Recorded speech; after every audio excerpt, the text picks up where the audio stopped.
Dear Hieronymus, it's late and I should probably go to bed, but I can't stop thinking about how much I miss you. I think today I miss your patient smile more than anything. Oh, and that eyebrow raise you do when I tell you I need to tell you something because there's something just so sexy about it. But that's something that I probably shouldn't focus on when we're apart and you're not around to do anything about it. Anyway, there's something I need to tell you though. Potsdam made me give a speech to the entire school about how I made a massive mistake, explaining why Ellen was expelled and why I was given a second chance. She made me say that she stopped us from sending Musette's spirit to the other world, which isn't true, but I just said what she wanted me to say.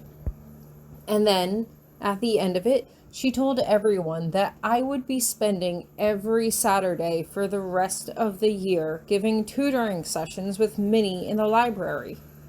I'm not opposed to it, but I can't help but feel like she's trying to punish me still, even though she said she'd leave me alone. I don't want to tell you because I know it'll make you mad, but I also know that it's not at me, and we don't keep secrets from each other anymore. I don't want you to worry about me, though, Hieronymus. The reason I went through with it is because I decided to choose my battles. Hopefully, this will serve as an explanation as to why I've returned, and now that everyone knows, she will keep away from me. If she doesn't, you will know of it at once, but otherwise, I'm okay. I miss you, but I have my friends to keep me company and new spells to learn. I am your wife, after all. I will make you and the Grabiner name proud. Yours always, Tori. The next day, I head to class with the others. We spend the lesson manipulating candle wicks and trying to make the candle flames larger and smaller. I would have thought this would have been an easy task, but I seem to have more trouble than everyone else did. Was it because I hadn't been here for most of the year, or was it because I hadn't been as in tune with my magic after spending so long away from it? Even though everyone else heads to the library after class for more study, I make my way to Jason's office. I'm expecting a long wait time, but to my surprise, there are no lines of freshmen waiting at his office like there usually is. Hey there, I say, knocking on the wall just to the side of the door. Long time no see. Lady Grabiner, he says as he looks up at me. I can't quite read the expression on his face. Should I bow? No, I say, forcing a laugh to try to disguise how uncomfortable I feel. Do you have a second? I wanted to talk to you. Jason sighs as he gestures to the couch in front of him, and I nervously close the door behind me as I take a seat. So I had something to ask you about magic, but you don't seem okay. Are you okay? I ask hesitantly. Honestly, no, he says with a small laugh as he sinks his face into his hands. After Grabby left, it threw the whole school into chaos. Do you realize how much that guy did around here? We had to find new people to teach classes at all year levels, host detention, supervise the treasury duties, spend and oversee the fundraising allotments. His voice trails off as he shakes his head. Did you even know that he served as the financial warden of the school? Because I didn't. Guess it'll come in handy for his future as a viscount, but he oversaw all of the spending that the school did. All of it. Every penny. And the worst part is, because of that little stunt you pulled with Ellen, he left without explaining anything to anyone and left us to figure it out on our own. There are thousands of dollars completely unaccounted for. What do you mean? I ask as I shake my head. You're not accusing Hieronymus of stealing, are you? Not at all, Jason says with a shake of his head.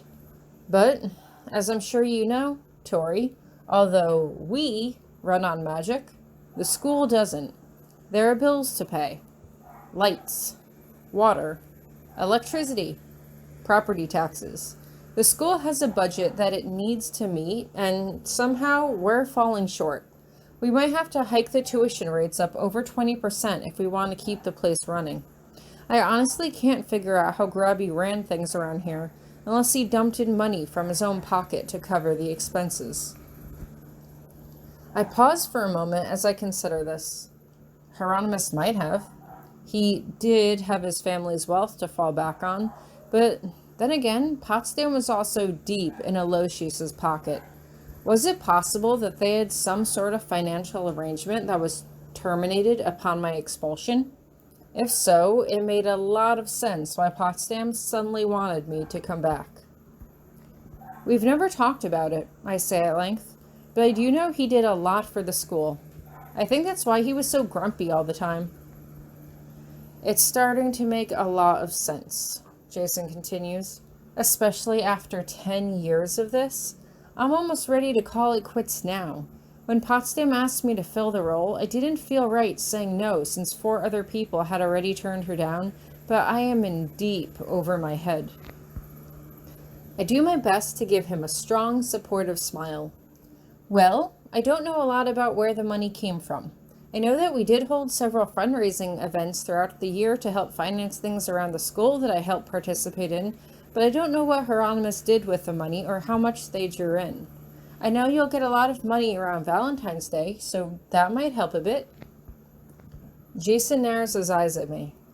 I don't think that a few love letters will be enough to rake in as much as the school needs to stay afloat, Tori. Probably not, I agree, keeping my happy, upbeat demeanor. So how about a quid pro quo? If you help catch me up in the lessons that I've missed in the past few months, I'll ask Hieronymous to share what he knows with you. I've asked, Jason says dryly. He said it was my problem now. Because you asked, I point out. Now I'm asking. You don't really think he'd say no to me, do you? Jason considers this before he lets out a sigh. Honestly, if he'll do it, then you have a deal. Potsdam took three of my classes away to give me more time to focus on the budget. I am a teacher, not an accountant. To be honest, if I can't figure this out, I'm just going to pack up and go back to work in the other world. This isn't worth it. I raise my eyebrows.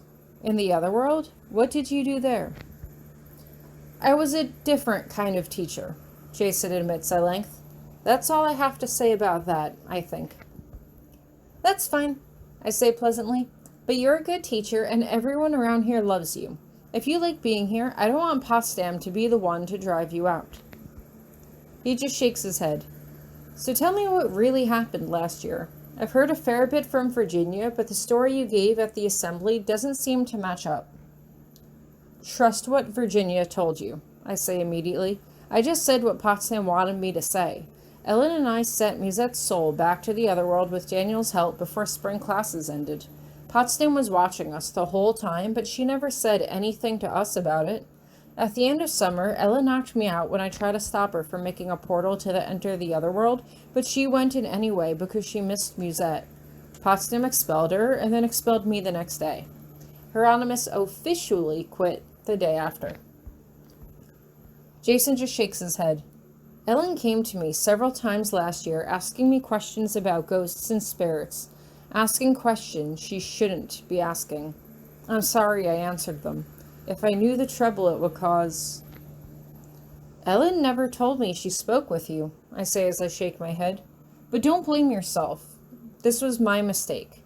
This was Ellen's mistake, and we're both suffering for it, in one way or another.